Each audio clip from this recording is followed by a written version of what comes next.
Novel آسمان کے رنگ، از قلم کائنات زہرہ، باب نمبر 1، استقبال، ایپیسوڈ نمبر 7۔ رات کے کالے سائے چاروں طرف پھیل چکے تھے، لیکن چاند اپنی روشنی اس گاؤں پر بکھیرا تھا۔ کہیں کہیں آسمان پر ستارے چمک رہے تھے اور کہیں کہیں بادلوں کا راج تھا۔ گرمی زیادہ نہیں تھی، ہوا بھی چل رہی تھی، لیکن وہ فرشی پنکھے کے آگے پڑی چارپائی پر لیٹی تھی۔ اس کے بعد اس کے ابا کی چارپائی تھی، اس کے بعد بی بی کی چارپائی تھی۔ اس کی آنکھوں میں نیند تھی کہ آنے کا نام بھی نہیں لے رہی تھی۔ پتہ نہیں میں ٹھیک سوچتی ہوں یا حالت، لیکن شمیش شاہ کے کتنے رنگ ہیں، وہ آسمان کو دیکھتے ہوئے سوچ رہی تھی۔ لیکن رجو تو کیوں شاہ کے بارے میں اتنا سوچ رہی ہے؟ شاہ نے اگر اپنے بھائی کے ساتھ لڑائی کی تو صلح بھی کر لی، اور ویسے بھی استانی جی کہتی ہے صلح کرنا دیکھنے میں تو بہت چھوٹا کام لگتا ہے، لیکن اس سے بڑا مسئلہ بھی حل ہو جاتا ہے۔ تو کیا شاہ نے صلح کی ہوگی، یا پھر وہ بھی دنیا کو دکھانے کے لیے اور ہے اور اندر سے کچھ اور ہے؟ میں نے کیوں سوچ لیا کہ یہ شاہ و خیرہ مختلف ہے؟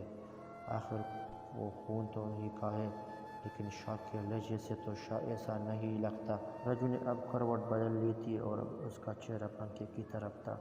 ایک دم سے اسے کسی چیز کے گرنے کی آواز آئی۔ رجو اٹھ بیٹھی، اس نے اپنے ساتھ سوئے پڑے ابا پر نظر ڈالی اور پھر ایک نظر نے بیوی پر ڈالی۔ ان میں سے کوئی بھی نہیں ہلا تھا۔ رجو نے اٹھ کر ادھر ادھر دیکھا تو کوئی بھی موجود نہیں تھا۔ وہ اٹھ کر دیوار تک آئی۔ چاند کی چاندنی میں، ہلکی نیلی روشنی میں اس نے دور جاتے شخص کو دیکھا۔ آخر کون تھا وہ؟ رجو اس وقت دیوار کے پاس کھڑی تھی، جو مٹی کی چھوٹی سی دیوار تھی جس نے ڈیری فارم اور اس 2 کمروں پر مشتمل گھر کو الگ کیا ہوا تھا۔ کون تھا وہ؟ رجو اونچا بول نہ سکی کیونکہ ابا اور بیبی سو رہے تھے۔ چور نہیں، شاہوں کی کھوپا چور نہیں آ سکتے پھر؟ کون تھا یہ؟ رجو خود سے کہہ رہی تھی۔ وہ حیرانی اور پریشانی کی عالم میں وہ سمت دیکھ رہی تھی جہاں سے وہ شاہ گیا تھا، اور اب نظر بھی نہیں آ رہا تھا۔ رجو موڑنے ہی لگی تھی کہ اس کی نظر نیچے پڑے گھڑے پر پڑی۔ ایک دم تو وہ ڈر گئی، لیکن اگلے ہی لمحے وہ نیچے بیٹھ کر اسے دیکھنے لگی۔ یہ یہاں کون رکھ گیا ہے؟ اس نے حیرت سے اس مٹی کے برتن کو دیکھا۔ کہیں کوئی بم وغیرہ تو نہیں ڈال کر رکھ گیا؟ اس نے جلدی سے اس گھڑے کے اندر ہاتھ ڈالا۔ اوہ، میں سچی تھی، مجھے اسے کہیں دور جا کر پھینک دینا چاہیے، لیکن نہیں۔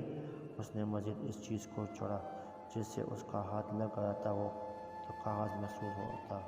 اس نے اٹھایا، باہر نکالتے ہی اس نے دور پھینک دیا تھا۔ کچھ ہی دیر میں وہ ساری چوڑیاں مٹی کے فرش میں بکھیر چکی تھی۔ لے رجو، یہ تھا بم، تو بھی نہ۔ اب بھلا تو کون سا ڈاکٹر عبدالقدیر خان ہے جسے انڈیا والوں نے بم سے اڑانا ہو؟ رجو خود ہی ہنس کر دوری ہو رہی تھی۔ پر رجو، یہ چوڑیاں کس نے رکھی اور گھڑا کیا شاہ نے رکھی؟ رجو اب ان بکھیری ہوئی چوڑیوں کو دیکھ رہی تھی۔ نیلے رنگ کی چوڑیاں، وہ سب بکھر چکی تھی۔ اس نے ایک ایک کر کے وہ چوڑیاں یکجا کی۔ مٹی کو فرش ہونے کی وجہ سے وہ چوڑیاں ٹوٹی نہیں تھی۔ تو کیا شاہ کو اردو آتی ہے؟ تو کیا شاہ میری اس دن کہی ہوئی ساری باتیں سمجھ گیا تھا؟ رجو نے سر پر ہاتھ مارتے ہوئے کہا۔ مطلب وہ انگریز شاہ نہیں ہے؟ ہے میرے ربا، مطلب وہ میری بکواس سمجھتا ہے؟ رجو نے چوڑیاں اٹھا کر اپنے بستر کے پاس رکھ لی۔ گھڑا اس نے اٹھا کر چھپا دیا تھا۔ نیند تو اب اس کی حالت ہو چکی تھی۔ میری زندگی ایک پہیلی ہے شمیش شاہ، تم اس میں کہیں گم ہو جاؤ گے، وہ خود شیشے میں دیکھتے ہوئے کہہ رہا تھا۔ لوگ کہتے اس حویلی میں راز ہے، لیکن شمیش شاہ، میری زندگی ایک راز ہے۔ مجھے اس گاؤں میں اس کے سوال چاہیے۔ آخر مجھے کیوں بھیج دیا گیا اکیلا؟ کیا میری ماں زندہ ہوتی تو مجھے بھیجا جاتا؟ خود سوال کرتے ہوئے یقیناً وہ پاگل لگ رہا تھا۔ ہر شخص ایک راز ہے، ہر شخص ایک کہانی ہے۔ اب وہ مسکرا رہا تھا۔ اندھیرے میں نیلی موم بتی لیے وہ شیشے کے سامنے کھڑا طنزیہ مسکرایا تھا۔ سرخ موم بتی سے نیلی موم بتی کا سفر کیسا رہا؟ میں یہی جانتا ہوں۔ شمیش اب ان سوالوں کا جواب دے رہا تھا۔ لیکن ایک دن ایسا آئے گا کہ مجھے اندھیرے میں موم بتی کی ضرورت نہیں رہے گی۔ اس اندھیرے میں اس کی ہلکی جگمگاتی روشنی امید دلاتی ہے کہ ایک دن زندگی میں روشنی ہی روشنی ہوگی۔ اس نے موم بتی سے نکلنے والی شعلے کی طرف دیکھتے ہوئے کہا۔ اب اس نے آنکھیں موند لی تھیں۔ اس کا چہرہ سامنے آتے ہی اس کے لبوں نے مسکراہٹ کو چھوا تھا۔ آنکھیں بند کیے ہوئے ہی اس نے پھونک سے اسے روشنی کو بجھا دیا اور پھر آہستہ سے پیچھے کو قدم اٹھانے لگا۔ کیا تم ہو میری زندگی کی روشنی، یا تم مجھے مزید اندھیروں میں لے جاؤ گی؟ اب وہ اپنے بیڈ تک آ چکا تھا۔ ننگے پاؤں چلتے ہوئے اسے فرش ٹھنڈا محسوس ہوا تھا، شاید اے سی کی باعث ٹھنڈا تھا۔ رباب، شمیز برا نہیں ہے، شمیز بہت اچھا ہے اور مجھے لگتا ہے اس حویلی میں اس کا آنا کسی رحمت سے کم نہیں۔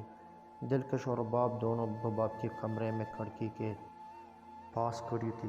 تم دیکھنا، ایک دن وہ بھی اس حویلی کے رنگوں میں رنگ جائے گا۔ نہیں، میرا دل نہیں مانتا۔ دلکش نے آسمان کو دیکھتے ہوئے کہا، تمہارے ماننا یا نہ ماننے سے کیا ہوگا؟ رباب نے مایوسی سے کہا، تم جانتی ہو بارش کے بعد دنگ کے رنگ 7 رنگوں کی عکاسی کرتے ہیں۔ 7 رنگ ہمیں نظر آتے ہیں۔ تم جانتی ہو 3 رنگ مرکزی رنگ ہوتے ہیں، لال، پیلا اور نیلا۔ رباب اس کے چہرے کو دیکھ رہی تھی، باقی سب رنگ ان سے مل کر بنتے ہیں۔ مجھے ان مرکزی رنگوں میں سے ایک رنگ لگتا ہے، لال رنگ۔ پتہ ہے لال رنگ کی کیا خصوصیت ہے؟ رباب نے نفی میں سر ہلایا۔ لال رنگ توانائی، مضبوطیت، عمل، جنگ، خطرہ، طاقت، ہمت اور ہر چیز شدید اور پرجوش کی علامت ہوتا ہے، اور اس میں یہ رنگ نظر آتا ہے، اس لیے تو اس رنگ کو عشق کا دنگ بھی کہا جاتا ہے۔ اس میں بھی انسان جنونی ہو جاتا ہے۔ رباب ہنس دی، کیا فلسفے پڑھ رہی ہو آج کل؟ نہیں۔ اچھا، تو تمہارا خیال سے ہمارا بھائی کا کون سا رنگ ہے؟ رباب نے اب اس کا مذاق اڑاتے ہوئے کہا، ہو سکتا ہے وہ دنگ کے باقی رنگوں میں سے ایک ہو، لیکن اگر میں ہی تمہیں بتا دوں گی تو تم خود کیا سمجھو گی؟ اور مجھے بہت نیند آ رہی ہے، میں سونے جا رہی ہوں۔ اس نے رباب کو خدا حافظ کہتے ہوئے کہا، اس سے محبت ہو گئی نا تمہیں؟ رباب نے آنکھوں میں دکھ رکھتے ہوئے کہا۔ دلکش نے مڑ کر دیکھا۔ نہیں جانتی۔ دلکش وہاں سے چل دی۔ سورج کی زمین پر پڑنے والی پیلی کرنوں نے صبح صبح ہی گرمی کی شدت میں اضافہ کر دیا تھا۔ رجو کی آنکھ بھی انہی کرنوں نے کھولی تھی۔ اٹھتے ساتھ اس نے اپنے سرہانے کے پاس ہاتھ مارا تو وہ چوڑیاں وہیں پڑی تھی۔ رجو نے ان کو اکٹھا کر دیکھا۔ رات کو چوڑیاں جو اس نے نیلی لگ رہی تھی وہ دراصل جامنی رنگ کی تھی، سادہ سی چوڑیاں۔ رجو سمجھ نہ سکی کہ اسے خوش ہونا چاہیے یا حیران۔ کیا واقعی اسے شانیں دی تھی؟ ساری رات وہ یہ سوچتے سوچتے سوئی نہیں تھی، اور اب اس کا سر بھی درد کر رہا تھا۔ اللہ پوچھے، شانوں میری رات دن نیند خراب کر دی۔ اس نے بہت غصے سے چوڑیوں کو دیکھتے ہوئے سوچا۔ رجو، بیبی کی آواز پر اس نے سخت اکڑ لیا۔ یقیناً بیبی گھڑا دیکھ چکی ہے۔ ہاں بیبی۔ وہ چارپائی سے جوتے پہنتے ہوئے اٹھی، ایک گھڑا کون لایا؟ بیبی کے ہاتھ میں ایک بالٹی تھی، شاید گھی والی بالٹی تھی، سر پر دوپٹہ باندھا ہوا تھا جیسے سر میں درد ہو۔ بیبی، اور رات کو؟ رجو آنکھیں ملتی ملتی رکی۔ اگر بیبی کو بتا دیا تو خواہ پریشان ہو جائے گی۔ رات تو نے تو توڑ دیا تھا، اور تیرے آبے نے بھی ابھی نہیں لا کر دیا تھا۔ ہاں تو رات کو میں رمشا کے ساتھ گئی تھی، نہ تو میلے سے لے کر آئی ہوں، اپنی ذاتی پیسے سے لائی ہوں۔ اس نے اب جلدی سے جھوٹ بولتے ہوئے کہا، تیرے پاس تو پیسے نہیں تھے۔ بیبی نے شکی نگاہوں سے اسے دیکھا۔ واہ بیبی واہ، تو کیسے بھول گئی؟ میں شاہو کے گھر کام کرتی ہوں، وہیں سے ملتے رہتے ہیں، جوڑے ہوئے تھے، اب تیرا گھڑا بھی لے آئی ہوں تو پھر بھی خوش نہ ہو؟ بیبی توقی ناشکری۔ اچھا بس کر، اب لے ہی آئی ہوں تو تیری اپنی غلطی تھی۔ بیبی اب اس کی مزید بکواس نہیں سننا چاہتی تھی۔ آج میلے کا پہلا دن تھا۔ گاؤں میں ہر طرف رونق کا سما تھا، گھر گھر مہمان آئے ہوئے تھے۔ گاؤں کی عورتیں مرد سب نئے کپڑے سلوا کر پہن چکے تھے۔ اس گاؤں میں یہ میلہ 4 دن رہتا تھا، اور ہر عورت کی خواہش تھی کہ 4 دنوں نئے کپڑے ہو۔ دربار پر ہر قسم کے جھولے لگ چکے تھے، آسمان جھولا، کشتی کے بنا ہوا جھولا، ٹرین کا جھولا۔ دکانیں بھی ہر طرف سج گئی تھی، اور دربار کو بھی بتیوں سے سجا دیا۔ ہر جھولے پر بتیاں لگی تھی جو بہت خوبصورت منظر پیش کرتی تھی۔ رات کا وقت تھا۔ رجو کی آج شاہو کی حویلی سے جلدی چھٹی دے دی گئی تھی۔ دور سے دیکھنے والے کو بھی پتہ چل رہا تھا کہ وہاں دور دربار پر میلہ لگ چکا ہے۔ رمشا آج تو ہم نے تمام جھولوں پر بیٹھ کر مزے کرنے ہیں۔ رجو بہت خوش نظر آ رہی تھی، حال رمشا کا بھی ایسا ہی تھا۔ ہاں ہاں، اور آسمانی جھولے پر بھی بیٹھنا ہے، رمشا نے اضافہ کیا۔ رجو تم جانتی ہے میرا جس نے رشتہ مانگا ہے نا وہ بھی آئے ہوئے ہیں اور امید ہے کہ رشتہ پکا کر کے جائیں گے، رمشا نے اسے بتایا۔ ارے واہ، مطلب منڈا لڑکا بھی آیا ہے؟ رجو نے فوراً پوچھا۔ ارے نہیں پگلی بلا، لڑکا بھی رشتہ دیکھنے آتا ہے، اس کے گھر والے آئے ہوئے ہیں، رمشا نے اسے بتایا۔ رجو نے پیلے رنگ کا سوٹ پہنا ہوا تھا، پیلے رنگ کا پرانڈا ڈالے، پاؤں میں پیلے رنگ کا کوسا پہنے وہ بالکل امید کی نئی کرن لگ رہی تھی۔ یہ دیکھ، یہ چوڑیاں بھی وہی میرے لیے لائے ہیں، رمشا نے اب اپنی چوڑیاں دکھائی تو رجو کو رات والی چوڑیاں یاد آئی۔ وہ کیوں پہنے شاہ کی دی ہوئی چوڑیاں؟ اس نے دل میں سوچا۔ وہ دونوں اب میلے کی رونق میں گم ہونے لگی تھی، لوگوں کا رش، کوئی آ رہا تھا تو کوئی جا رہا تھا۔ چل آ رجو، پہلے اس جھولے پر بیٹھتے ہیں، رمشا نے اس کا ہاتھ پکڑتے ہوئے کہا۔ لیکن رجو کی آنکھیں تو اس شخص میں گم ہو چکی تھی جس نے ہلکے بھارت رنگ کی شرٹ اور نیچے کالی جینس پہنی ہوئی تھی۔ یہ شاہ میرا پیچھا نہیں چھوڑے گا، اس نے دل میں سوچا، جبکہ شمیس تو کافی دور کھڑا دکانوں کا جائزہ لے رہا تھا، ساتھ اس کے ساتھ سداد شاہ بھی تھا، ساتھ ان کے کچھ لوگ اور بھی تھے۔ لیکن اب رمشا اسے کھینچ کر جھولوں والی طرف لے گئی تھی۔ باجی، رجو کا پلو کسی نے کھینچا تھا۔ اس نے مڑ کر دیکھا، ایک چھوٹا بچہ اسے دیکھ رہا تھا، ہاتھ میں کاغذ لیے۔ اس نے وہ کاغذ اس کے ہاتھ سے لیا، اس کاغذ میں کچھ لپٹا ہوا تھا۔ رجو نے فوراً اسے کاغذ کھولا، اندر پیلی چوڑیاں تھی اور ساتھ ایک کاغذ تھا۔ مجھے نہیں معلوم تھا تم نے پیلا جوڑا پہنا ہے، اس لیے رات کی پیلی چوڑیاں دے جاتا، رمشا نے اس کے ہاتھ سے کاغذ پکڑ لیا تھا۔ وہ دونوں اب ہی جھولے سے اتری تھی۔ ارے واہ واہ، کس نے خط لکھا اور چوڑیاں کس نے بھیجی؟ رمشا اب اسے تنگ کر رہی تھی، لیکن وہ اب اس بچے کو ڈھونڈ رہی تھی جو اب غائب ہو چکا تھا۔ رمشا اب اس سے بار بار سوال کر رہی تھی، جبکہ رجو پریشان سے کھڑی ادھر ادھر دے رہی تھی۔ بتاؤ کس نے بھیجا ہے؟ رمشا، اگر مجھے پتا ہوتا تو میں ایسی حیران ہوتی، اس نے چڑھ کر کہا تھا۔ جانتی وہ تھی کس نے بھیجی ہے چوڑیاں، لیکن وہ رمشا کو بتا نہیں سکتی تھی۔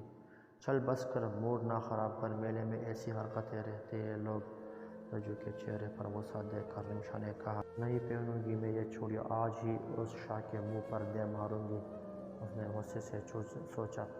آخر وہ ثابت کیا کرنا چاہتے کہ میں خرید نہیں سکتی؟ چل رمشا، میرا اب دماغ خراب ہو رہا، اب چلتے ہیں۔ رمشا بھی اس کے ساتھ چل دیتی۔ یقیناً رجو کو بہت غصہ تھا۔ رات کے 9 بج رہے تھے، لیکن میلے ہر آنے جانے والے کا رش کم نہیں ہوا تھا، ابھی بھی لوگ ویسے آ جا رہے تھے۔ رجو اور رمشا بھی لوگوں کے ہجوم چلتی جا رہی تھی۔ میں بھی تیرے ساتھ پڑھ چلوں گی، مجھے حویلی ایک کام ہے، رجو نے کہا۔ رمشا نے محض سر ہلا دیا۔ رجو، تو اس وقت کیا کر رہی ہو یہاں؟ چوکیدار نے پوچھا۔ چچا، کام ہے، استانی صاحبہ سے آپ جانے دے، نہیں تو میں شکایت لگا دیں گی تیری، رجو نے غصے سے کہا۔ کھول رہا ہو گیٹ ایڈی، اتنی وکی غصہ کیوں ہو رہی ہو؟ چوکیدار نے گیٹ کھول دیا۔ رجو تیز تیز محتاط قدم اٹھاتی اس کے کمرے کی جانب بڑھ رہی تھی۔ کمرے کا دروازہ کھلا تھا، اس نے غنیمت جانے اور اندر داخل ہو گئی۔ اندھیرے میں اس کا کمرہ ڈوبا ہوا تھا۔ انگریز شاہ، رجو نے پکارا۔ اس کے کمرے میں باہر سے آتی ہوئی روشنی کے ساتھ پیلے سوٹ پر لگے شیشے چمک رہے تھے اور چمک کی روشنی اب اس کی آنکھوں پر پڑ رہی تھی۔ اس نے اٹھ کر اپنا سر ٹیبل پر پڑا، بند کیا۔ کمرہ چمک اٹھا تھا، کمر پر ہاتھ باندھے وہ اس کے سامنے کھڑی تھی، ہاتھ میں چوڑیاں لیے۔ شمیس اٹھا اور سب سے پہلے کمرے کا دروازہ بند کیا۔ رجو تو اس کے اس عمل پر گھبرا گئی، اس نے ہلتے کر دی۔ اب وہ ہاتھوں میں چوڑیوں کو زور سے پکڑ کر کھڑی تھی۔ وہ جو شاہ سے لڑنے آئی تھی اب ڈر کر کھڑی تھی۔ شمیس دروازہ بند کر کے بیڈ پر جا کر بیٹھ گیا اور موبائل آن کر لیا، اور اب دلچسپی سے اپنے سامنے کھڑی لڑکی کا چہرہ دیکھنے لگا۔ رجو نے بھی اب شاہ کو گھورا۔ یہ کیا تھا؟ رجو نے چوڑیاں سامنے کرتے ہوئے کہا۔ یہ چوڑیاں ہے، تم اس وقت مجھ سے یہ پوچھنے آئی ہو؟ شمیس کو اس کی عقل پر افسوس ہوا تھا۔ رجو کو اس کی سمجھ نہ آئی، لیکن اس نے وہ چوڑیاں اس کے سر ٹیبل پر رکھ دی تھی۔ دیکھو انگریز شاہ، یہ چوڑیاں دیکھ کر مجھے پریشان مت کرو، نہ میں نے آپ کی بیچی ہوئی چوڑیاں پہنی، نہ مجھے ضرورت ہے، اب نہ یہ چوڑیاں اپنی محبوبہ کے لیے رکھے۔ اور وہ نہیں بلکہ انگریز شاہ کہا مکار شاہ آپ کی اردو آتی، آپ بس لوگوں کو دکھاتے ہیں کہ آپ کو اردو نہیں آتی، بڑے تیز بنتے ہو نا۔ رجو نے آپ کی چوری پکڑ لی ہے۔ اب رجو نے اپنا مقصد پورا کر لیا تھا، چوڑیاں وہاں رکھوا دی تھی، اور اب وہ جیسی تیزی سے آئی تھی اسی تیزی سے واپس جا رہی تھی، جبکہ شمیر شاہ سائڈ ٹیبل پر پڑی ان چوڑیوں کو دیکھ رہا تھا۔ کہانی جاری ہے مزید اقساط کے لیے ہمارا چینل سبسکرائب کر دو، اپنے دوستوں کے ساتھ شیئر کریں، شکریہ۔